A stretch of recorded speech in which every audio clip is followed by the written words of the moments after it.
officers have fallen ill. We need a replacement. Who can... I'll take care of checking the personal details before you speak to the people. In the meantime, you can take care of something else. I've recorded the personal details. Everything okay so far?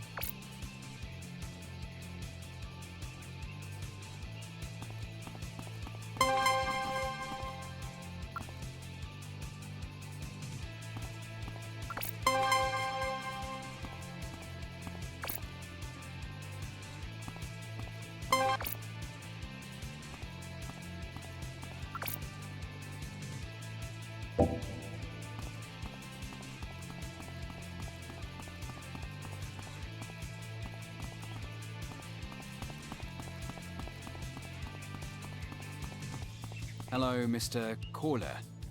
May I speak to you, please? Yes, of course. I'm sure that bloke has told you a whole load of bollocks. Calm down. I don't want to hear any more disrespectful language. Is that clear? I'm sorry. It won't happen again. All right. Now, tell me, what happened from your point of view? That bloke over there. Sorry.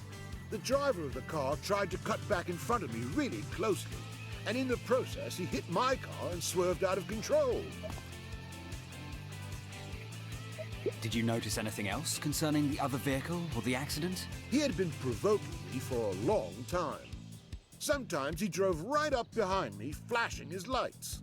Then he passed me and pulled back in right in front of me.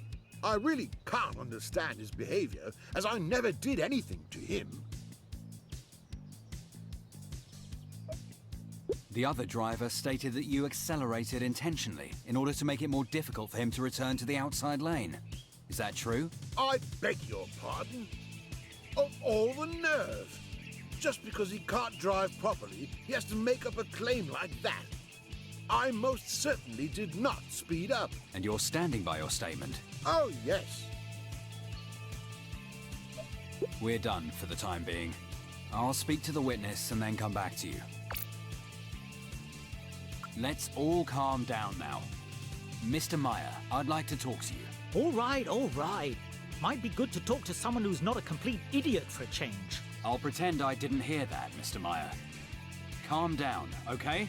Yeah, got it.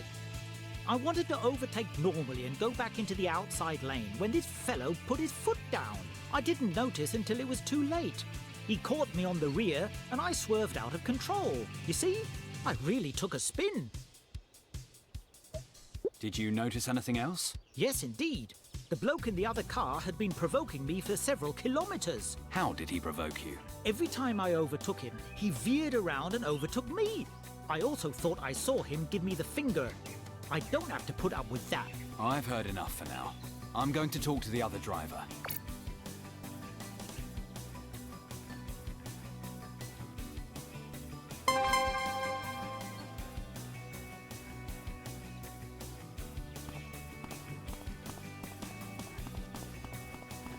Hello, Mrs. Glockner. First of all, thank you for making yourself available as a witness. My pleasure. When I see hooligans like that on the road, I'm happy to help. Please, go ahead. I don't like driving on the Autobahn, but if I must, then I mostly stay in the outside lane. Today I drove behind the two of them for several kilometers. I could really see that they were getting more and more aggressive. What triggered things, or who provoked who first, I couldn't say. Only that the pair of them kept driving more and more wildly. They kept overtaking one another and then intentionally cutting right in front of the other. Okay, I see. Let's get to the actual accident. Can you describe it? Yes, the dark car had just overtaken the red one again, but this time he hit him when turning into the lane and swerved out of control.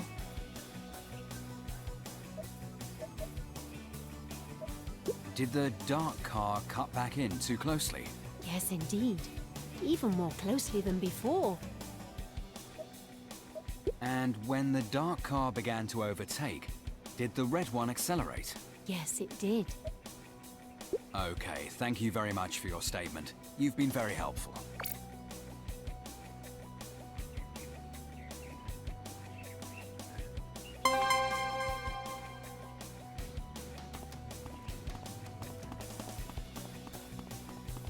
Now to you.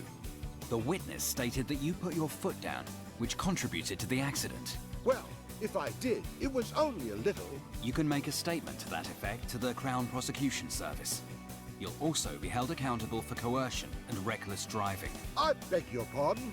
The witness observed the little war you were having for several kilometers. Oh, I don't know why that happened either. That's not my style at all. Can't you look the other way? No, we certainly can't. Let this be a lesson to you. Now, Mr. Meyer, I've spoken to the witness and the driver of the red car. Both say that you deliberately turned back into the outside lane too quickly. Well, perhaps that is right.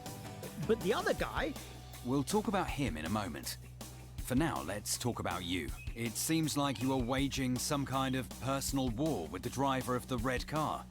I've got no sympathy for such things. In the next few days, you're going to receive a letter from the Crown Prosecution Service regarding your reckless behavior on the road and coercion. I hope this will teach you a lesson.